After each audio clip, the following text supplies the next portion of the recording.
Indian general chief of defence Anil Chauhan admit करते हैं कि हाँ उनके तैयारे गिरे according to Reuters. Indian journal admits jet losses in clash with Pakistan. Indian officials पहले इस चीज को मान तो बिल्कुल नहीं रहे थे कि हमारे कोई भी तैयारा गिरा या इस तरह की कोई बात हुई है, लेकिन right after his statement the Indian media went so crazy.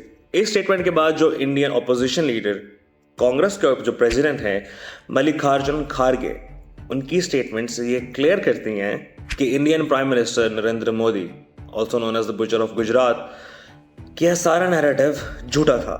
General Chauhan के इस क्लेम के बाद एक चीज़ तो कंफर्म है कि जो इंडियन टेक्निकल इशू चल रहे थे उनके एयरक्राफ्ट में, दैट वर ट्रू। हमारा जो PAF की ताकत, जो एयर डोमिनेशन उन्होंने शो की, that was completely legit and we won the battle ground, we won the sky, a win for us, and we know how to catch you again in the sky as well.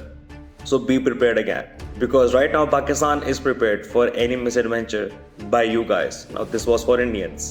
Another news that is in Pakistan is कि Pakistan Muslim League Noon की victory in Samrayal, especially in PP52 में ये clear वाज़े show करती है this victory has been overshadowed by many allegations and the election rigging. There is no doubt to it कि after these allegations, after these concerns, जो integrity है electoral of Punjab की, उस पर काफ़ी सारे concerns आ जाते हैं। हिना अरशद वारिस of PMLN secured the seat with 78,702 votes. Clearly, this shows a majority according to the news, according to the numbers. लेकिन obviously the PTI was defeated. PTI के Fakhir Nishat Ghumman who received 39,018 votes. Now totally this is a clear difference देखने को ये मिलता है कि PMLN को काफ़ी वोटर्स ने वोट किए हैं और PTI को वोट कम पड़े हैं।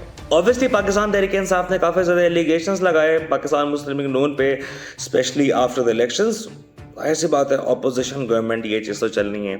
लेकिन इसी के साथ साथ जो चीज़ थिएट्रिकल देखने को मिली, that was the entry of Pakistan Peoples Party. Pakistan Peoples Party के लीडर राजा परवेज अशरफ ये कहते हैं कि right now it is necessary कि जो इलेक्शन कमीशन है वो इसमें प्रोब करे, इंटरवीन करे। नाउ ये पीपल्स पार्टी का डेमोक्रेसी को लेके कंसर्न है या फिर it's just a tactic to score numbers in front of audience, that is also difference. लेकिन obviously many things will unfold in future, but right now the thing is कि we should remain on same page, that is important as a nation.